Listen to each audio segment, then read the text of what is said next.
So we're going to go to your questions. There you go. Thank you. Phil Donahue here. Yeah, I don't know if you're familiar with it, but Michael Moore posted his list of points of action, and number one was the progressives taking over the Democratic Party from the corporate wing. I know that's a huge topic, but what are your thoughts? Mary, you want to start?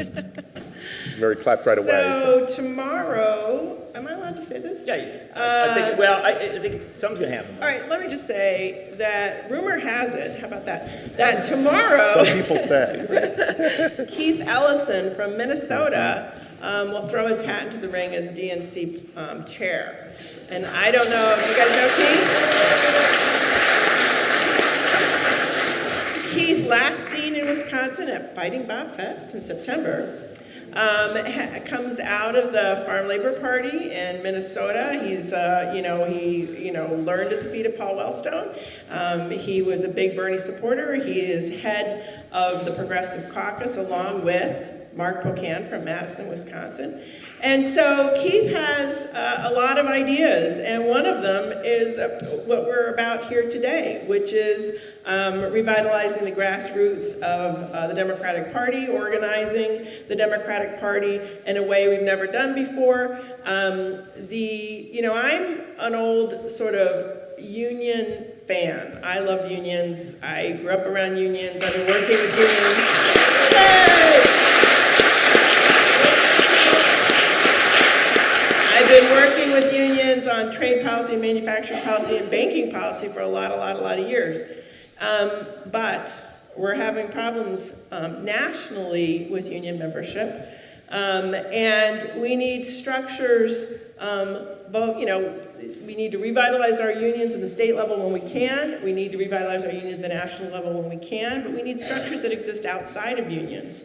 And there's community groups like this one here, but also we used to have, I'm from Philadelphia, we used to have ward precinct captains of the Democratic Party. Does anybody know who do you have them here in Milwaukee? Okay, good, because I don't know who my ward precinct captain is in Madison, and I've never been approached about even developing any kind of structure like that. And I think that's one of the things that Ellison wants to look at, and we'll see what else he wants to propose tomorrow. So there's a lot of things that can be done in this department. And the Rules Committee, I think we cut the number of superdelegates in half. That still leaves a heck of a lot of superdelegates. And there's other things that could be done to revitalize the Democratic Party, and I'm sure people in the audience have ideas too. Here, I'll just take I'll just quickly offer.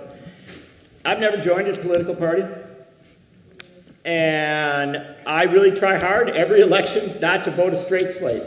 Try to find somebody that, and it's getting harder, but, I really try to, I'm a huge fan of multi-party democracy. I argued to the end that the debates should have Gary Johnson, because I really wanted to find out where Aleppo was.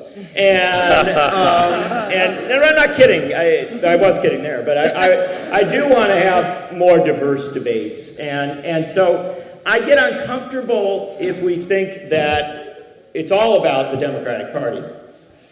However, if we're going to talk about the Democratic Party for just a second here, I'll just suggest to you, in 1976, when Jimmy Carter swept rural counties in Wisconsin, states across the northern tier here, the Democratic platform had the better part of 1,200 words on rural policy and farm policy. It was detailed. It went into everything from parity to how you develop co-ops, support for co-ops, all sorts of stuff like that, expanding rural electrification. The whole thing's all in there, right? This year, when I read the draft platform of the Democratic Party, it had 40 words. 40 words. From the better part of 1,200 down to 40 words on rural America, small towns, places that are out a little beyond where some of us live. And I will tell you right now, you think about progressives taking over. I just like somebody that wanted to talk to America take over. I mean, the fact is, there's a great diversity in this country. It is absolutely essential that a political party be able to speak to all of our religious diversity, to all of our racial diversity, to all of our economic diversity, to all of our regional diversity, and that requires somebody who actually likes people. And this is not a criticism of any individual. It really isn't. It's not a criticism even of people in our church. But the bottom line is, the job of a political party is to go out in the country, stir people up, get them excited. And the way you do that is by actually taking stands on issues, talking to people, and ultimately having something that's a little more fun than the other guys. I know that sounds crazy, but it's actually that it should have a little energy. So I think that for the Democratic Party right now, this is a very big deal moment. We all thought that we would be sitting here tonight talking about the chaos in the Republican Party, right? That Trump took them off the cliff and they had all these problems. Well, they are now reasonably united because victory has an odd phenomenon on people. The Democratic Party is not so united. There are real twists and turns and pushes and pulls. That is a wonderful thing. It is great that Democrats are going to wrestle with how to do it better. And you know what? I have this theory. The benefit of what for me was a pretty dark Tuesday night could be that the United States will get a two-party system. You didn't get the joke there, but So I'll bring the microphone. One quick thing on that is that parties have far less power and role in because of money and so politics. they don't select the candidate. So so really what you want is very progressive candidates in every primary to move the party. And the one thing is too, Yeah. if I just one final element on that. In this upper Midwest, our political tradition was to not care very much about what the party was, but to care a lot about what the ideas and the values were. And so in North Dakota, we had a nonpartisan league that would go into whichever party was open at the moment.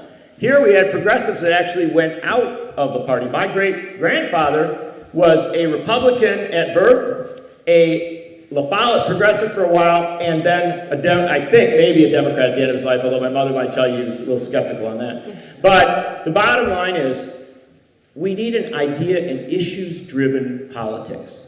That's the critical thing right now. And Trump actually proved that the Republican Party wasn't that interested in issues and ideas. They were just interested in winning at the end of the day. Democrats aren't going to be like that. It's not going to win. It's not going to work that way. Democrats actually have to have some issues and ideas, and they have to speak to the whole of America.